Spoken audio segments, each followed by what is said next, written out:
Assalamualaikum warahmatullahi wabarakatuh. Selamat siang. Saya Nityasmano Trinugroho atau yang biasa dipanggil Dr. Yasmon.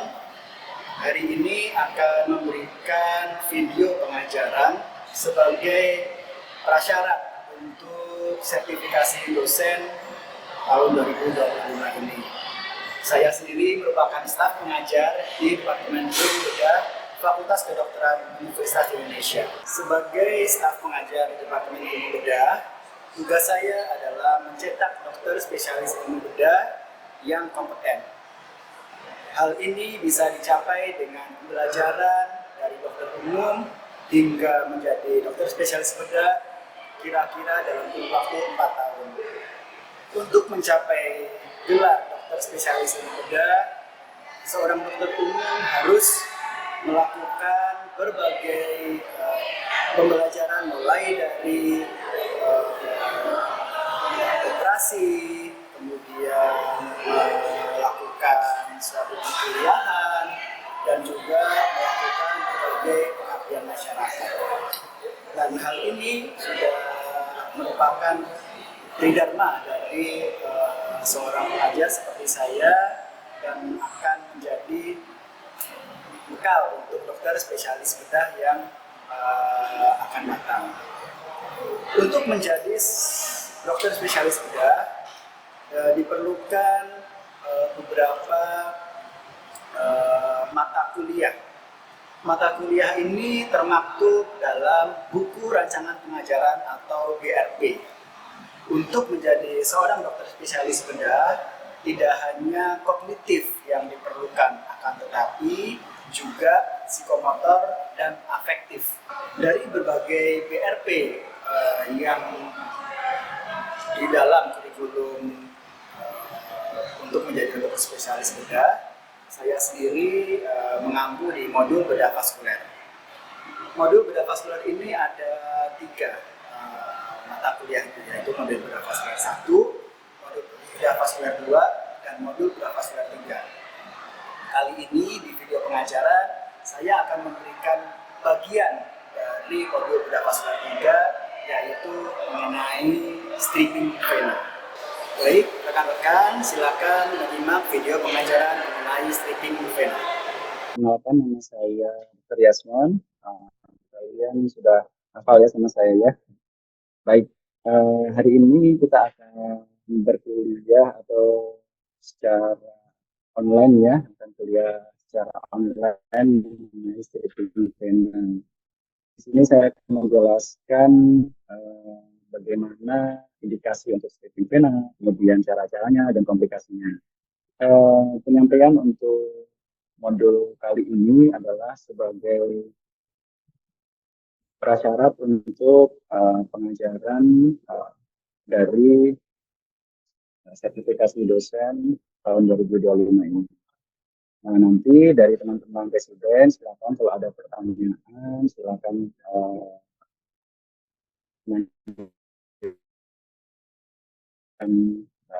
bahas bersama-sama. Baik.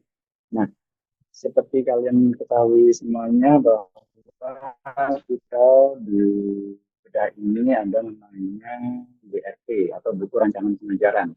Nah, setiap dari masing-masing divisi itu akan memberikan modul-modulnya sesuai dengan tahap-tahap kalian. Nah, ini saya sedikit penggaran saja bahwa memang ada 3 modul biasanya untuk setiap divisi atau stase. Selain stase mandiri atau yang mungkin stase IGD atau stase yang perkuliahan yang non klinis, misalnya seperti penelitian yang kalian dulu lakukan di semester 1. Nah, BRP ini ada 3 modul, yaitu untuk bedah vaskuler sendiri ada modul bedah vaskuler 1, 2, dan 3. Nah, kebetulan di modul bedah vaskuler 3 ini ada termasuk stripping vena atau kita lihat di rotasi 3 itu ada stripping dan ligasi tinggi vena savena. Ini adalah daftar kompetensi dari masing-masing kalian untuk di bedah vaskuler. Setelah lulus diharapkan bisa melaksanakan semuanya ini. Nah, untuk yang warna merah itu memang Eh, kalau bisa diambil itu lebih bagus. Kalau misalnya tidak, kalian masih bisa untuk melanjutkan sebagai spesialis sudah, dan kita harapkan semuanya bisa melaksanakan kompetensi ini dengan baik. Baik, kita mulai untuk frame stripping atau stripping channel. Jadi ini merupakan bagian utama untuk operasi varises gitu ya. Dan ini dilakukan bersamaan dengan legasi tinggi atau kadang-kala bisa berdiri sendiri legasi tinggi tanpa stripping vena. Nah, dilakukan di vena stavena atau GSP atau Great Venous Vein.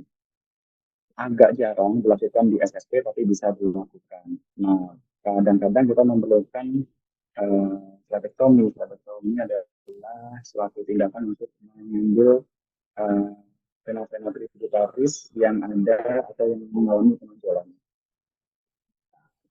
Kira-kira sekitar 20 tahun yang lalu sudah mulai berkembang endovenous karena ablation, atau kita sering bisa sebut EVLA, IVLT, atau EMA, atau yang lain thermal ablation. Juga ada pula yang non thermal, itu harus di bahwa memang ada indikasi, ada pilihan-pilihan alternatif untuk ada sih. Nah, ini saya ingatkan kembali bahwa anatomi vena sebelah kiri kita bisa melihat ada satunya central junction atau SFJ. Nah, di dalamnya itu adalah vena dalam atau vena femoralis, dan dia adalah muara dari great venous vein atau yang akan kita lakukan stripping. Gitu. Di situ ada macam-macam perforator ini. Nah, kemudian untuk vena parva atau FSV ada di sisi posterior. Nah, dia akan masuk di saveno-popliteal junction atau popliteal vein di situ. Nah, untuk yang paling sebelah kanan itu adalah anatomi untuk vena dalam, di mana jika terjadi blockage di situ akan terdapat deep vein thrombosis. Nah, ini saya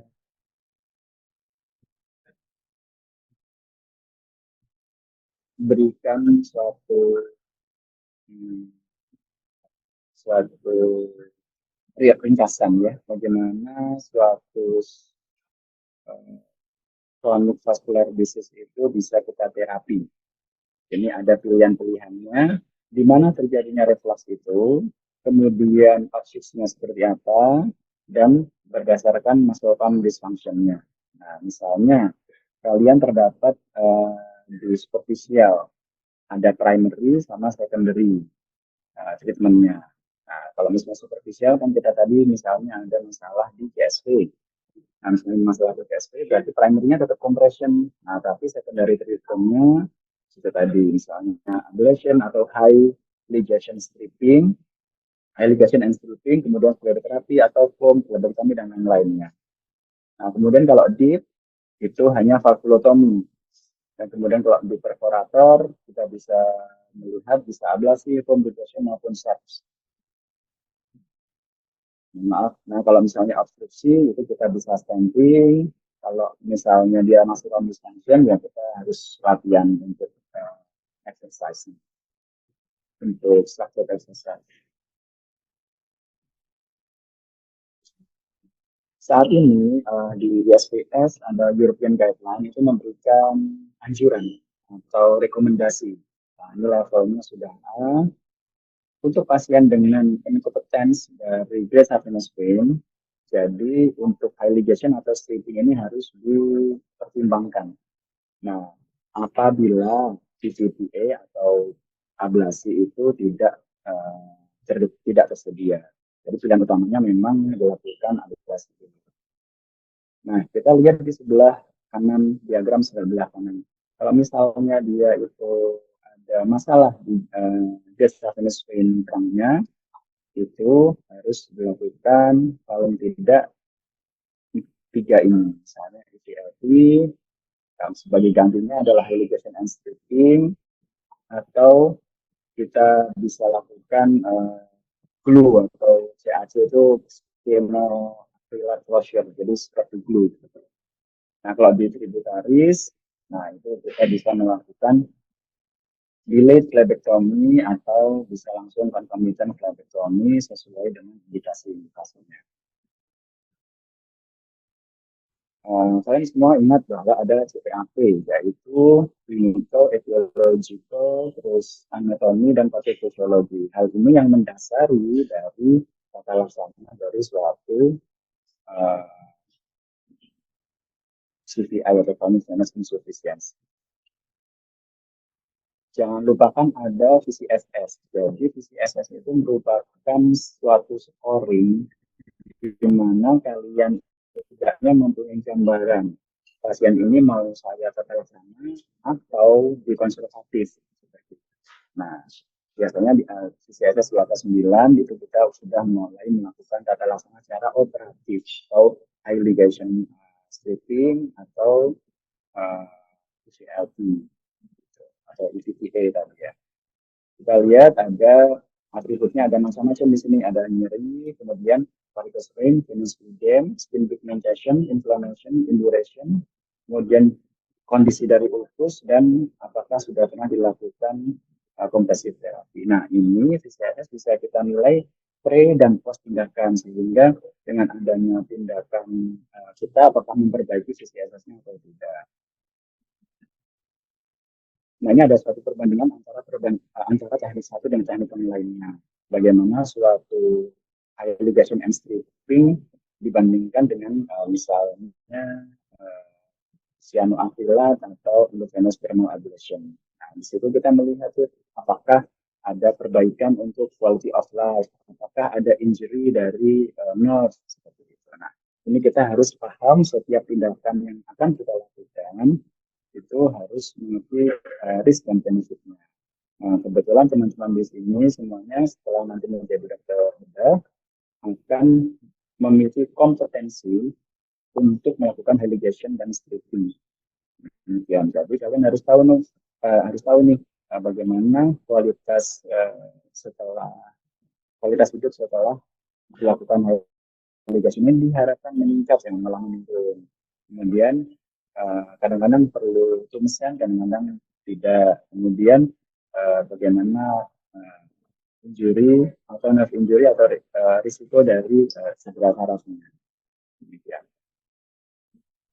Indikasinya setidaknya ada 4 ini, ya. Nyeri, kemudian gampang merasa sakit atau masuk kram, kemudian ada ulcerasi, dan indikasi kosmetik, meskipun kosmetik ini tidak menjadi yang utama ya.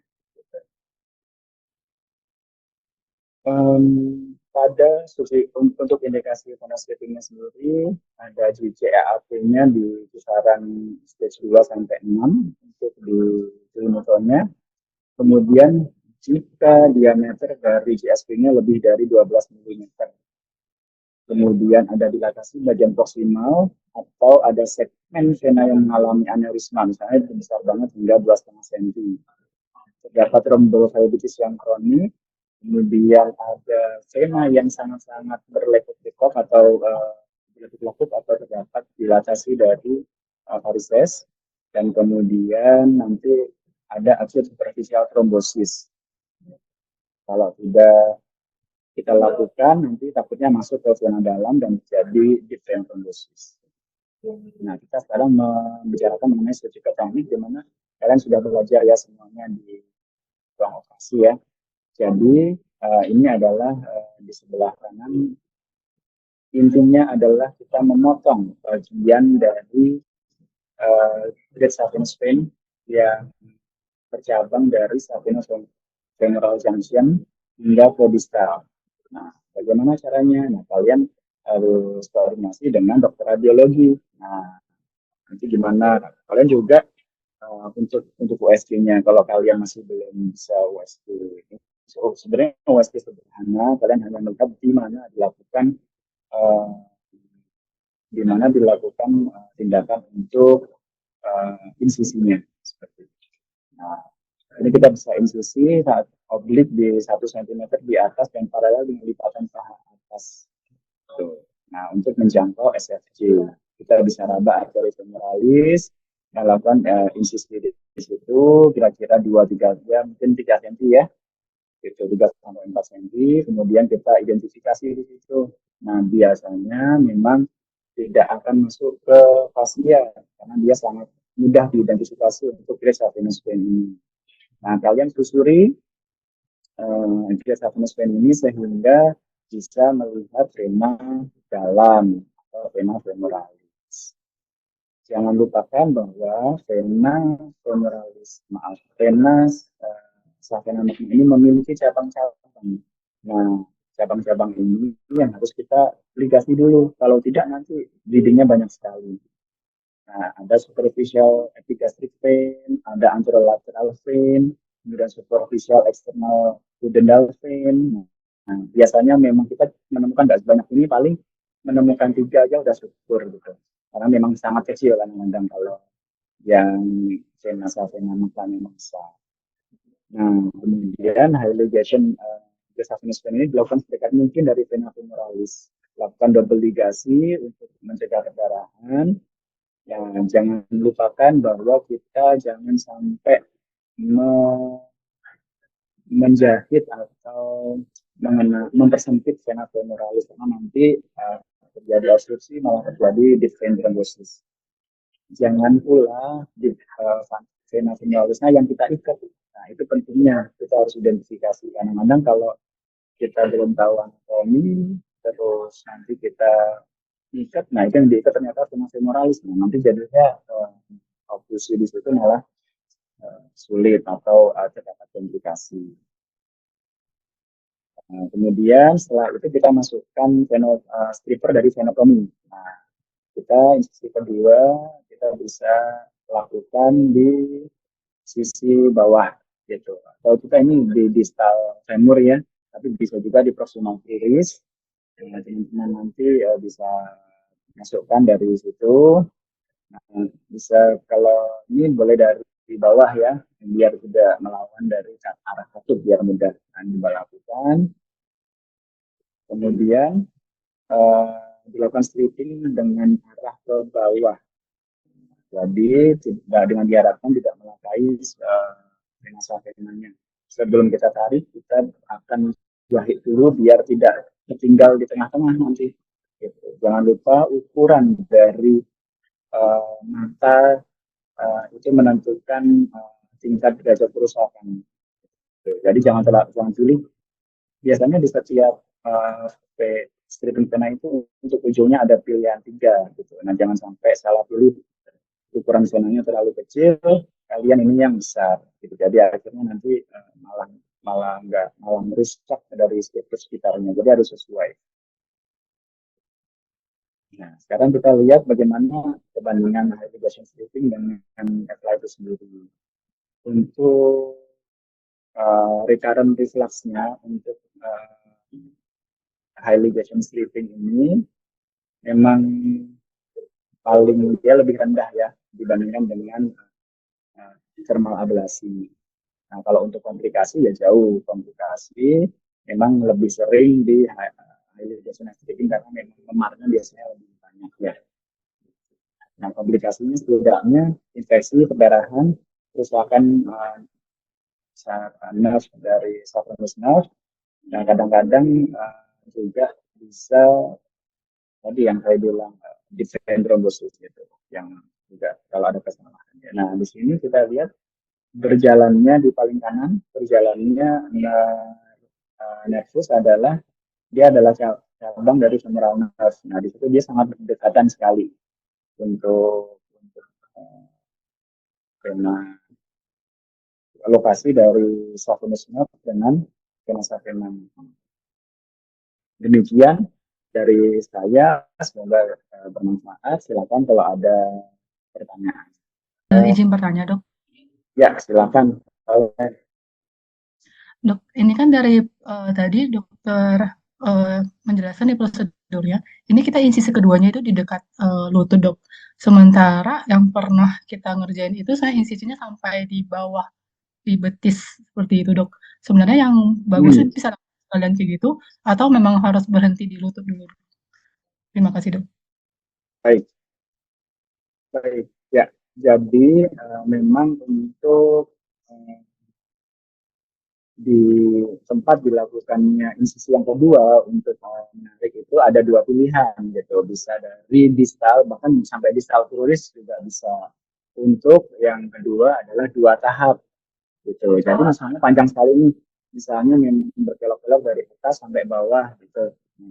Kadang-kadang ada yang bisa melakukan satu tahap, kadang-kadang ada dua tahap. Nah, kalau saran saya, kalau belum tahu feel untuk atau perasaan untuk menariknya itu, sebaiknya dua tahap, karena itu lebih aman dan untuk menghindari cedera yang lebih lebih sedikit gitu. Jadi dua tahap dianjurkan, akan tetapi pada kondisi yang memang memungkinkan satu tahap, misalnya kakinya nggak terlalu panjang, terus kemudian senamnya juga tidak terlalu uh, berkelok-kelok sekali seperti itu. Nah itu bisa dilakukan satu tahap. Gitu. Jadi maksudnya satu tarikan dari zona zona makna sampai ke kuris boleh. Nah, yang paling sering CVI itu kan berkelok-kelok tuh di bawah fossa pepliteal.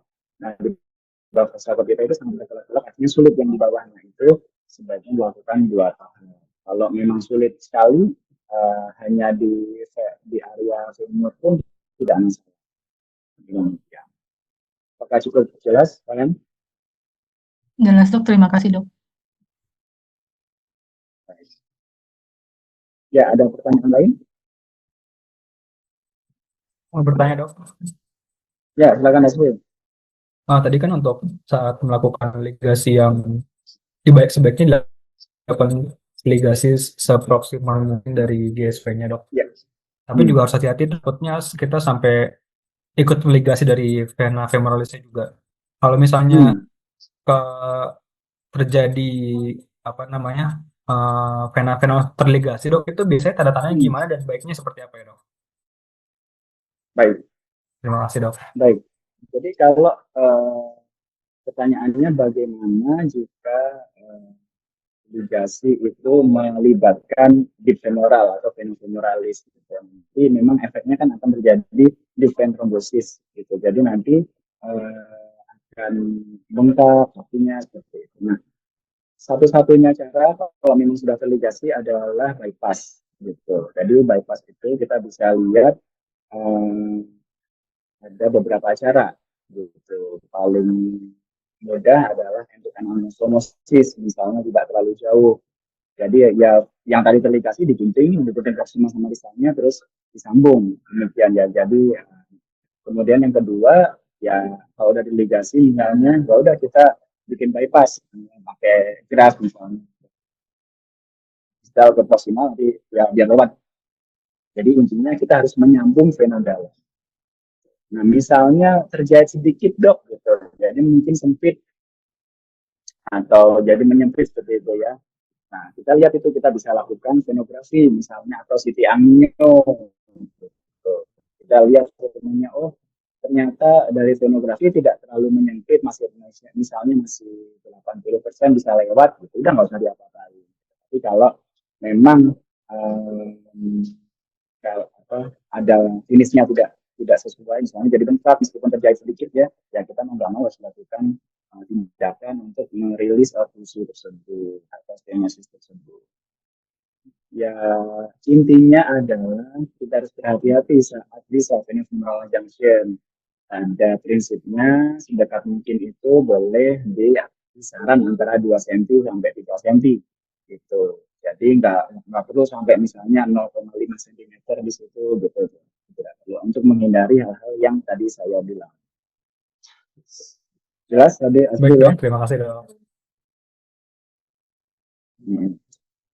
Baik, apakah ada pertanyaan lain? Dok, ingin bertanya dok. Ya, silakan Jibril. Ya dok, ini kan stripping vena kan merupakan prosedural minimal invasif ya dok? Dari bedah vaskular dok? Operatif. Iya, kalau stripping vena bukan minimal invasif, dia operatif sebetulnya. Operatif ya dok. Baik dok, untuk kita post operatif dok, perawatan post operatif, apakah kita berapa lama untuk kita edukasi ke pasien, dia bisa beraktivitas kembali seperti semula, Dok? Wah, pertanyaan bagus nih dari Julio Iya, nih. Dok. Kadang-kadang itu yang ditanyakan pasien. Saya bisa berenang lagi kapan tuh? Saya bisa jalan kapan tuh? Gitu, kayak gitu. Jadi gini, pada prinsipnya UDEM itu atau memar itu akan rilis dalam kisaran 5 hari biasanya. Gitu. Jadi fase inflamasi itu sekitar 5 sampai 7 hari. Kita ingat di fase penyembuhan luka. Nah, saat itulah kompresi sangat diperlukan. Jadi dalam 3 sampai 5 hari pertama itu diharapkan elastic bandage itu tetap dipertahankan. Kalau misalnya longgar, dikencangkan lagi. Atau pasien bisa langsung menggunakan stocking juga tidak masalah. Nah, poinnya compression terapi di hari ketiga sampai hari kelima itu wajib. Seperti itu. Ada beberapa expert bilang hingga 2 minggu, tapi ternyata itu tidak banyak mengubah. Tapi yang banyak mengubah itu adalah di 1 minggu pertama. Gitu. Nah, itu wajib. Nah, nanti kemudian setelah itu baru kita pas ganti perban, misalnya di seminggu itu kita lihat, oh memangnya ada berkurang atau ini. Boleh nanti dipakai untuk obatnya mungkin di pagi sampai sore, nanti kalau malam boleh dilepas seperti itu boleh. Gitu. Jadi karena itu nanti bisa membantu untuk meredakan memarnya. Ya, jadi memarnya nanti berkurang sehingga nyerinya juga berkurang. Kadang-kadang kita perlu berikan heparin gel. Saya sebut merek ya seperti Thrombosob seperti itu. Kalau memang dia sangat nyeri. Apakah jelas, Ibu? Ya, nanti kalau mau tanya, dok saya berenang lagi kapan? Ya mungkin di atas 2 minggu. Gitu, Ya, Dok, jelas, Dok. Baik, Dok. Baik. Nah, apakah masih ada pertanyaan?